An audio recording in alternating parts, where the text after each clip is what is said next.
Hello दोस्तों, नमस्कार। SM किसी चैनल में मैं आप सब लोगों का दिल से बहुत बहुत स्वागत करता हूं।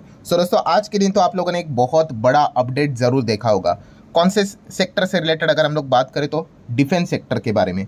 डिफेंस सेक्टर की अगर हम लोग बात करेंगे, डिफेंस मिनिस्टर आप सब लोगों को पता है राजनाथ सिंह जी, तो उन्होंने एक बहुत बड़ा ट्वीट भी यहाँ पे किया है, अनाउंसमेंट भी यहाँ पे किया है। ऑफिशियल अनाउंसमेंट देखने को मिल चुकी है, किससे रिलेटेड?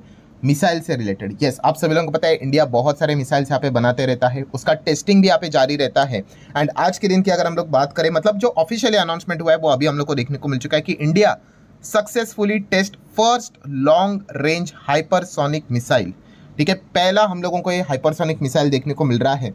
एंड अगर हम लोग बात करें, इसका जो डिस्टेंस रहेगा 1500 किलोमीटर या फिर उससे ज़्यादा भी ये जा सकता है। ठीक है, मतलब यहाँ पे बैठकर आप अंदाज़ा लगा सकते हो 1500 किलोमीटर तक अगर टारगेट होगा तो आपको उसको हिट करने की क्षमता अभी हम लोग को इस मिसाइल में देखने को यहाँ पे मिल रही है। डेफिनेटली अभी इसमें बहुत सारी चीज़ें हम लोग को देखने को यहाँ पे मिल रही है। इतना ज़्यादा डीप स्पेसिफिकेशंस में नहीं जाएंगे हम लोग, बट हम शेयर मार्केट से रिलेटेड ही बात करने की कोशिश करेंगे। तो पहला कंक्लूजन क्या समझ में आता है? यस, मिसाइल से रिलेटेड बहुत अच्छा खासा डेवलपमेंट यहाँ पे चालू है एंड बहुत सारे प्रोजेक्ट पाइपलाइन में भी हम लोग को देखने को मिल रहे हैं। तो भविष्य में इस प्रकार के और भी अलग अलग अनाउंसमेंट हम लोग को देखने को यहाँ पे मिलने वाले हैं। देन अगर हम लोग बात करें दोस्तों, तो मिसाइल, ठीक है, मिसाइल एक इतना इंपॉर्टेंट चीज़ देखने को मिल जाता है डिफेंस सेगमेंट की बात करें तो। मतलब क्या है? आर्मी की बात कर ले, ठीक है, या फिर नेवी की बात कर ले, या फिर एयरफोर्स की बात कर ले, ठीक है, सभी को मिसाइल की रिक्वायरमेंट होती है। ठीक है, मतलब आप इनके जो भी इक्विपमेंट्स होते हैं, लाइक अगर मैं बात कर लूँ एयरफोर्स की, अभी एयरफोर्स में जो हवाई जहाज देखने को मिल जाता है, भाई हवाई जहाज का रिलेवेंसी क्या रहा अगर उसमें अगर मिसाइल ही अटैच ना की तो? एक नॉर्मल प्लेन बन के रहेगा, ऊपर जाएगा और नीचे आएगा। ठीक है, कामाकाजी थोड़ी ना है कि जाके ठोक कर आना है करके। ठीक है, मतलब क्या होता है कि एक हवाई जहाज की वैल्यू कब बढ़ती है? जब उसमें बहुत अच्छे खासे मिसाइल्स अटैच यहाँ पे हो जाते हैं, तब उसकी वैल्यू बढ़ती है। एयरफोर्स को मिसाइल की रिक्वायरमेंट होती है। सिमिलर वे नेवी की भी अगर हम लोग बात करें, वॉरशिप्स की बात करें, उसको वॉरशिप क्यों बोला जाता है? बाकी शिप से अलग क्यों होती है? यस, उसमें हम लोग को ये सारी चीज़ें देखने को मिल जाती है। मिसाइल एक बहुत इंपॉर्टेंट कंपोनेंट है। सामने के ऊपर अगर वाले के ऊपर अगर एनिमी के ऊपर अगर अटैक करना है तो मिसाइल से ही किया जाएगा। ठीक है, अगर उसमें मिसाइल ही नहीं होगी तो फिर क्या फ़ायदा? ठीक है, एयरक्राफ्ट कैरियर वो एक अलग पार्ट हो गया, बट एक नॉर्मल वॉरशिप्स की अगर हम लोग बात कर ले, इंडियन नेवी शिप की बात कर ले, तो मिसाइल की रिक्वायरमेंट यहाँ पे होती ही। उसी के साथ साथ इंडियन आर्मी में भी आप लोगों ने देखा होगा इस प्रकार के जो हम लोग को ट्रक्स देखने को मिल जाते हैं, उसके ऊपर जो मिसाइल्स यहाँ पे लोड किए जाते हैं। यस, प्रहार मिसाइल की हम लोग यहाँ पे बात करें, मतलब क्या है कि आर्मी में भी मिसाइल की रिक्वायरमेंट यहाँ पे होती है। ठीक है, बेसिकली बताने का मकसद क्या है दोस्तों, ऐसे बहुत सारे मिसाइल्स देखने को मिल जाते हैं। अभी रिसेंटली अगर हम लोग ऐसे ही बात करें तो सागरिका मिसाइल आप लोगों ने जरूर यहाँ पे सुना होगा। ठीक है, मतलब एग्जैक्टली ये हाइपरसोनिक टाइप ये मिसाइल यहाँ पे नहीं थी। फर्स्ट हाइपरसोनिक मिसाइल तो अभी हम लोग को आज ही के दिन, मतलब कल जो टेस्ट हुआ था उसी से रिलेटेड आउटकम देखने को मिल गया। बट ये जो सागरिका मिसाइल भी यहाँ पे जो था, ठीक है, तो ये भी जो इंडियन नेवी इस्तेमाल यहाँ पे करता है, इसका डिज़ाइनर अगर आप देखोगे, कौन है डिज़ाइनर इसका? DRDO देखने को मिल जाए, बट इसका मैन्युफैक्चरर कौन है? Bharat dynamic limited, BDL। ठीक है, सिमिलर वे अगर हम लोग यहाँ पे बात करें शौर्य मिसाइल की अगर हम लोग बात करेंगे, ठीक है, तो ये भी अगर आप देखोगे खास करके इंडियन आर्म फोर्स ज़्यादा इसका इस्तेमाल यहाँ पे करती है, शौर्य मिसाइल, ये इसका इमेज है। ठीक है, एंड नीचे अगर आप जाओगे तो सेम प्रोडक्शन हिस्ट्री देखोगे तो DRDO एंड मैन्युफैक्चरर कौन है? Bharat dynamic limited. Similar way अगर हम लोग यहाँ पे बात करें प्रहार मिसाइल, जो अभी हम लोगों ने यहाँ पे देखा था, ठीक है, जो सेट भी यहाँ पे किया था, तो वो भी अगर आप चेक करोगे कौन है इसका manufacturer? Bharat dynamic limited. Then Akash missile की अगर हम लोग बात करेंगे तो ये भी आप देख सकते हो बहुत अच्छी तरीके से। ठीक है, जो कि कौन कौन इस्तेमाल करते हैं? इंडियन आर्मी, एयरफोर्स भी इस्तेमाल यहाँ पे करते हैं। ठीक है, और भी कुछ फोर्सेस हम लोग को देखने को यहाँ पे मिल जाते हैं। ठीक है, तो बताने का मकसद क्या है, इसमें भी मैन्युफैक्चरर कौन है? डिजाइनर तो DRDO ही देखने को मिल जाता है, मैन्युफैक्चरर कौन है? Bharat dynamic limited. ठीक है, DRDO भाई ये कोई कंपनी नहीं है, ऑर्गेनाइजेशन है। ठीक है, एंड कंपनी की अगर बात करें तो भारत डायनामिक लिमिटेड, ये हम लोग को कंपनी देखने को मिल जाती है। अग्नि मिसाइल आप लोगों ने सुना होगा, अग्नि, ऐसे बहुत सारे आप लोगों को वेरिएंट्स भी देखने को मिल जाते हैं। इसमें भी अगर आप चेक करोगे डिज़ाइनर DRDO रहेगा, मैन्युफैक्चरर कौन है? Bharat dynamic limited. मतलब अभी तक इतना एग्जाम्पल मैंने आप लोगों के सामने रख दिया। कंक्लूजन क्या निकल कर आता है कि यस, बहुत सारे जो मिसाइल्स हम लोग को बनते हुए देखने को मिल जाते हैं, उसका जो डिज़ाइनर रहता है वो DRDO ही रहता है मैक्सिमम इसमें, एंड उसका जो मैन्युफैक्चरर है वो हम लोग को भारत डायनामिक लिमिटेड देखने को यहाँ पे मिल जाता है। देन अगर हम लोग बात करें हमारे डिफेंस बजट के बारे में, जो अभी रिसेंटली जो बजट हुआ था, कब हुआ था? जुलाई में ही हुआ था। ठीक है, अभी बीच में ही जुलाई में कैसे हुआ था? बिकॉज इलेक्शन के पहले जो बजट होता था वो इंटरिम बजट रहता था। फुल फ्लेजेड बजट जुलाई में देखने को मिला था। तभी भी डिफेंस बजट जो अनाउंस किया था, आत्मनिर्भर भारत के नारे के चलते। सो कितना अमाउंट था उसका, लगभग 6.25 lakh crore, which is approximately $75 billion.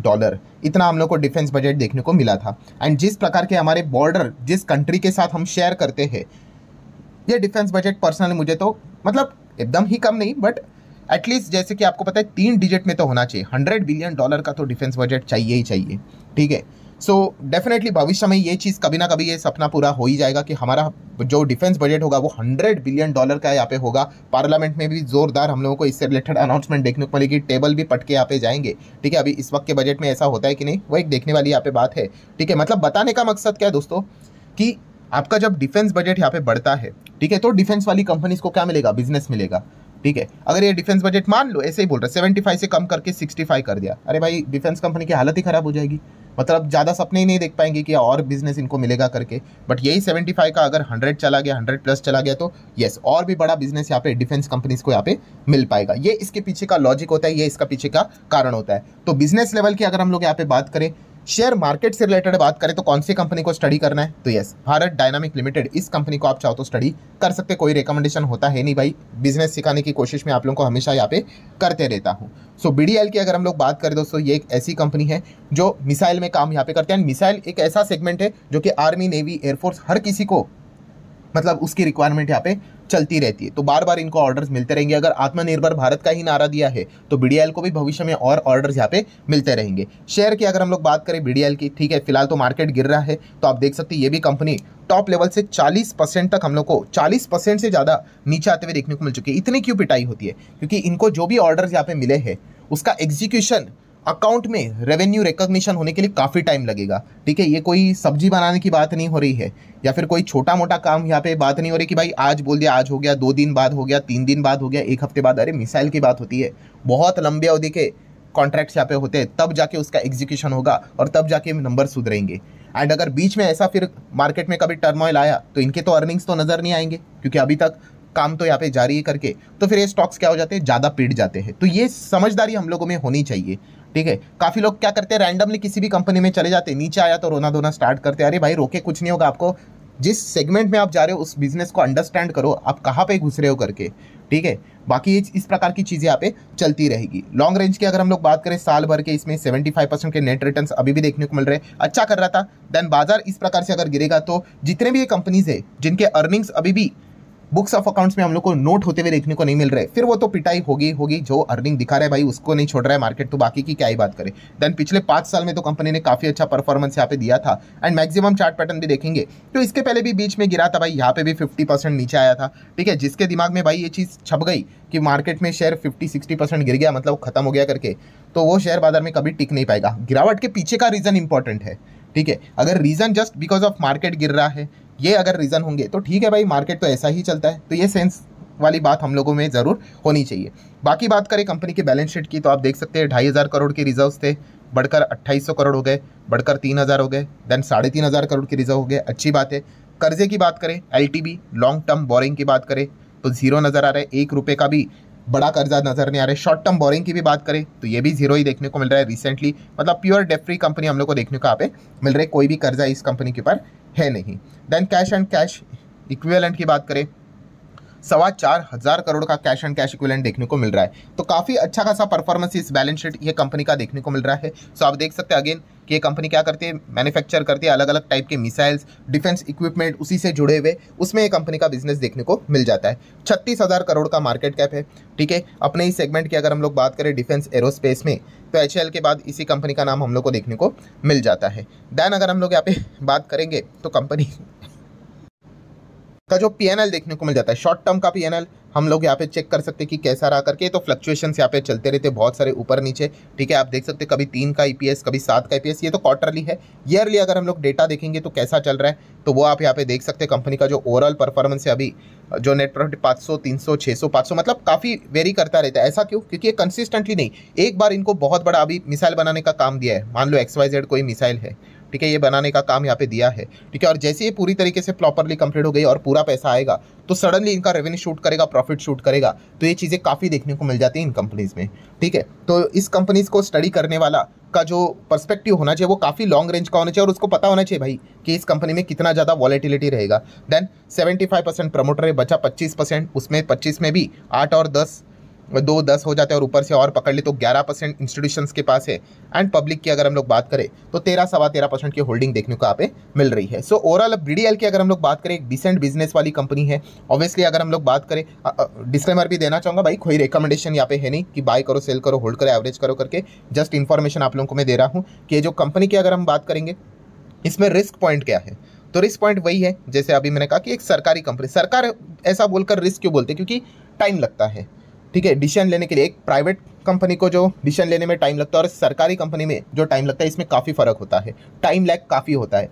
Private company से चुटकी बजाते ही फटाफट काम कर लेगी, 1 मीटिंग बुला लेगी, 2 मीटिंग डन।